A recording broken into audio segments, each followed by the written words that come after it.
Cerita novel romantis. Takdir dalam pernikahan. Bab 09. 3 tahun telah berlalu. Tok, tok. Ceklek.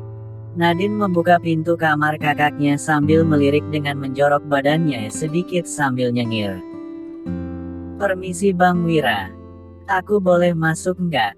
tanya Nadine. "Masuklah." Wira mengambil posisi duduk dan minta adiknya duduk di sampingnya. "Duduklah di sini." Wajah Wira terlihat sedih membuat Nadine tidak berani mengganggunya. "Abang kenapa?" tanya Nadine. "Bagaimana kamu bisa mengetahui kalau Jenika memiliki ilmu?" Saat Nadine dalam keadaan tertekan karena dosen pembimbing, Nadine meminta revisi dari bab 1 sampai 5 dan disuruh ganti judul. Saat itulah Jenika datang sebagai dewi penyelamat aku Bang. Dia meminta aku untuk merahasiakan kehebatannya demi menjaga nama baikku. Tapi melihat abang hari ini stres, aku jadi tidak tega dan terpaksa menyodorkan dia pada abang untuk menolong abang. Hanya dia yang kita bisa andalkan. Aku bahkan sangat malu Bang sama Mbak Jenika. "Tapi, mobilnya jadikan Bang?" tanya Nadine yang tidak ingin rugi. "Jadi Nadine. Insya Allah minggu depan mobilnya datang," ucap Wira. "Terima kasih ya Bang." "Abang yang harus terima kasih kepadamu, karena kamu abang bisa menandatangani kontrak kerjasamanya. Hanya saja, abang bingung untuk memberikan hadiah buat Jenika karena gadis itu tidak menginginkan apapun kecuali rahasia identitasnya yang harus kita jaga. Jika kita menjaganya maka dia akan tetap di sini bersama kita," ucap Wira. "Kenapa abang tidak sekalian saja nikahin Mbak Jenika?" titah Nadine. "Tanpa kamu suruh, aku sudah punya niat untuk melamarnya sebelum kejadian malam ini. Masalahnya dia adalah istri orang. Sepertinya pernikahannya bermasalah tapi dia masih mencintai suaminya," ucap Wira. "Astaga. Jadi rumah ini hanya tempat untuk persembunyiannya. Berarti suaminya orang yang berpengaruh, Bang. Tidak mungkin orang biasa sampai ia begitu takut untuk unjuk diri," tutur Nadine. "Bukan ketakutan, tapi lebih kepada kebencian. Ada sesuatu yang membuatnya sakit, tapi cinta yang ia punya untuk laki-laki itu mengalahkan sakit yang ia rasakan. Aku ingin memenangkan hatinya," ucap Wira penuh percaya diri. "Jangan terlalu banyak berharap Bang. Mbak Jenika tipikal wanita setia," timpal Jenika. Wira tidak menanggapi ucapan adiknya, ia punya rencana sendiri untuk mendapatkan Jenika. Keesokan harinya, Jenika memasak makanan kesukaan untuk suaminya di dapur pavilionnya. Ia juga membuat kopi untuk suaminya. Ia meminta tukang ojek mengantarnya ke perusahaan Dansel. Security mengantar langsung ke ruang kerja Dansel. Arlan yang menerima ransum itu mengernyitkan dahinya. "Ini dari Jenika. Apakah Jenika yang mengantarkan sendiri makanan ini?" tanya Arlan. "Diantar sama tukang ojek Tuan," sahut security itu. "Baiklah. Kamu boleh pergi." "Baik Tuan." Arlan membawa ransum itu untuk Dansel. "Siapa yang mengirimnya?" "Nona Jenika Tuan," ucap Arlan. "Apakah dia masih di bawah?" Suruh security menahannya. "Jangan sampai kita kehilangannya," ucap Dansel terburu-buru sambil membuka pintu. "Tuan, makanan ini dikirim melalui tukang ojek. Sepertinya Nona Jenika merindukan Anda. Setelah sekian bulan ia mengirim makanan untuk Anda. Kalau bukan rindu, apa namanya?" ucap Arlan. "Keluarlah. Aku ingin sendiri." Dansel membuka ransum itu. Aroma makanan itu sudah memanggilnya untuk segera mencicipinya. Setiap suapan yang ia makan bersamaan dengan air matanya. "Jenika, Benarkah kamu merindukanku? Tanya Denzel lirih. Oke guys, tidak terasa, kini sudah 3 tahun berlalu, kedatangan putra keduanya Nyonya Rusty, cukup membuat heboh para pelayan yang menyambutnya dengan gugup. Pahat tampan dengan rahang kokoh serta didukung badannya yang gagah mampu menghipnotis gadis manapun yang melihatnya bakal salah tingkah sendiri dibuatnya. Tatap mata elang itu menghunus tajam jika diajak bicara oleh lawannya. Kepulangannya ke Indonesia pasti berhubungan dengan pembangunan gedung untuk perusahaannya sendiri. Mungkin hiruk-pikuk kegemerlapan negara adikuasa itu sudah membuatnya jenuh hingga ia ingin kembali lagi ke tanah kelahirannya. Sore itu Jenika sedang memasak untuk persiapan makan malam. Ia juga membuat beberapa cemilan yang biasa dimakan oleh Arsen dan Nadine.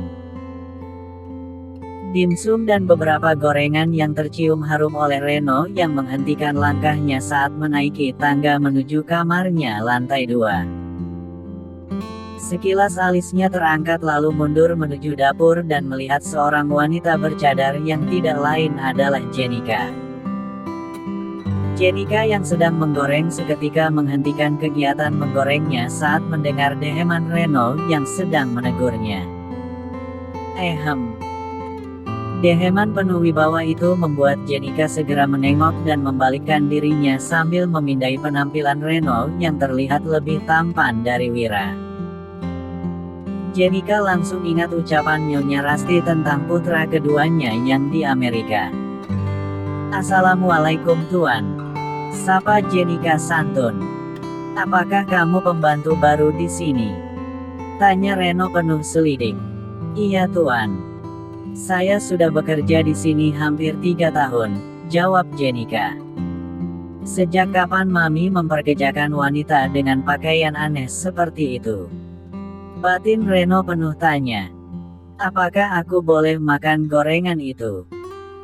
tanya Reno yang sudah ngiler dengan gorengan yang dimasak Jenika. "Baik Tuan. Tolong cuci tangan Anda dan saya akan menyiapkan gorengan untuk Anda," ucap Jenika memperlakukan Reno seperti anak kecil menurut Reno. "Sial. Sejak kapan seorang pembantu mengatur majikan?" gerutu Reno dengan menggunakan bahasa Inggris. Membersihkan tangan terlebih dahulu sebelum makan adalah sudah merupakan ajaran agama Tuan. Lagi pula Tuan tidak tahu dari bandara sampai ke rumah Tuan bersalaman dengan siapa atau memegang debu yang tak terlihat dengan kasat mata yang mengakibatkan Tuan bisa sakit perut. Nanti kalau sakit perut malah saya yang disalahkan karena membuat makanan yang salah tapi Anda yang tidak sadar akan tangan Anda yang sudah bersarang bakteri, balas Jenika dengan bahasa Inggris membuat Reno hanya bisa melongo menatapnya. "Hah? Ini pembantu atau dosen? Kenapa dia sangat fasih berbahasa Inggris?" batin Reno yang hilang seketika wibawanya di hadapan Jenika yang terlihat tenang menyiapkan gorengan dan dimsum untuk Reno. "Kalau Tuan ingin menambah lagi gorengannya, katakan saja. Saya akan menyiapkan lagi untuk Tuan," ucap Jenika dengan tetap menggunakan bahasa Inggris. Reno yang merasa terhina dan tidak ingin dikalahkan oleh seorang pembantu beralih menggerutu dengan bahasa Jerman. "Cih, baru bisa bahasa Inggris sudah belagu membalasku. Sekarang, apakah kamu bisa membalas ucapan aku gadis Batman?" Hinaan yang dilontarkan oleh Reno yang mengatai dirinya wanita Batman membuat Jenika naik pitam. "Setidaknya dengan topeng Batman yang saya pakai bisa melindungi saya dari tatapan nakal lelaki sepertimu," balas Jenika tidak kalah sengit membuat Reno menghentikan makannya. "Jadi kamu juga bisa bahasa Jerman?" tanya Reno tidak percaya saat bertemu pertama kali dengan Jenika yang dikiranya pembantu biasa yang tidak mengetahui dunia pendidikan akademik. "Jangankan semua bahasa di dunia ini, yang aku kuasai, bahasa gorila, Monyet maupun nyamuk saya tahu semuanya. Ayo, kamu mau menggunakan bahasa apa lagi untuk menghinaku? Semprot Jenika sambil berkacak pinggang menantang Reno yang hampir ngakak, namun ia kembali ke mode datar. Reno menghabiskan gorengan dan dimsum lalu melangkah ke kamarnya sambil meminta pelayan yang lain untuk mengantarkan minum ke kamarnya. Jenika menarik nafas panjang sambil beristighfar dan melanjutkan lagi memasaknya. Ia sangat bingung dengan tingkah laku anggota keluarga itu yang selalu saja menghinanya, walau dua orang yang sudah ia bisa jinakkan kembali ke jalan yang benar, yaitu Wira dan Nadine yang sekarang sudah berakhlak mulia, bahkan ibadah wajib tidak pernah mereka tinggalkan. Ditambah keduanya sudah lancar membaca Al-Quran dan gurunya adalah Jenika sendiri. Sementara di kamarnya Reno, pria tampan itu merasa penasaran juga dengan Jenika. Dia itu sudah seperti agen 007 yang sedang menyamar jadi pembantu untuk mencari tahu sesuatu di rumah ini. Makanya rahasianya terbongkar saat ia tidak kuat menahan hinaan yang diberikan olehku. Aku harus menyelidiki siapa gadis Batman itu. Tidak mungkin gadis yang jenius mau saja bekerja jadi pembantu di rumahku. Tapi, untuk menyelidiki gadis ini aku butuh sahabatku Denzel yang ahli meretas data diri gadis itu. Reno menarik sudut bibirnya penuh dengan rencana licik. Ketika memasuki makan malam, semua anggota keluarga berkumpul dan mereka begitu kaget saat mengetahui kedatangan Reno tanpa pemberitahuan sama sekali.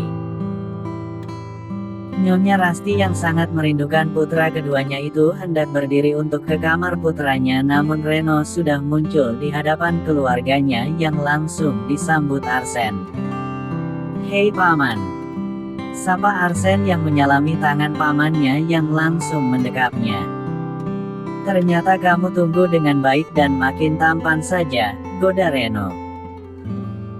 "Pamanku yang lebih tampan sekarang ini masih menjomblo. Apakah tidak laku di kancah internasional?" Sindir Arsen membuat Jenika tersenyum geli di balik cadarnya. "Mau bertaruh kalau paman bisa menundukkan wanita cantik dan berpakaian seperti Batman?" Sindir Reno membuat Jenika sudah tidak lagi meresponnya, dan itu membuat Reno merasa tidak mempan lagi mengobrak-abrik emosi Jenika.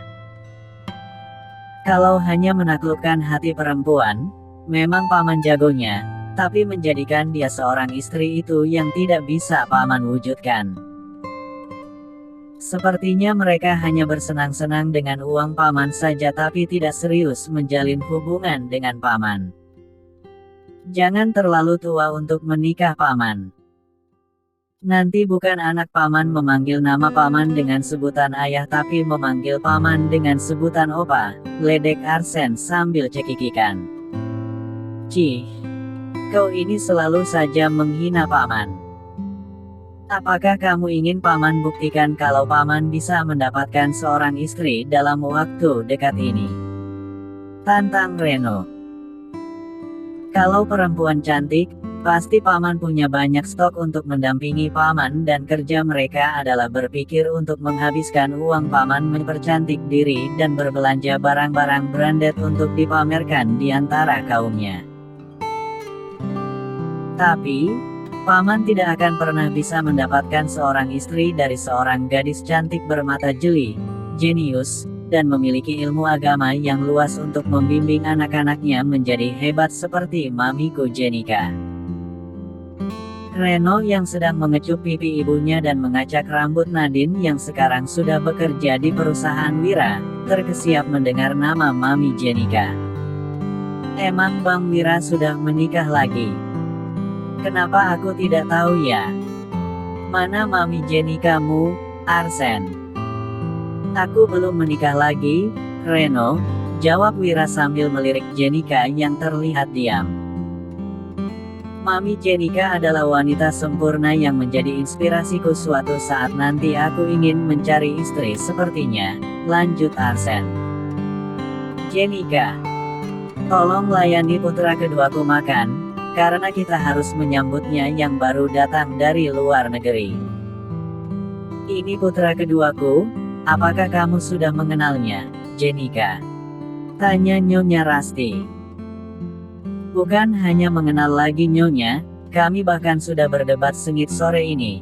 Balas Jenika membuat Reno sangat malu karena kehebatan gadis ini yang menjatuhkan kewibawaannya hari ini. Oh, jadi gadis sempurna yang dimaksud Arsen itu pembantu ini.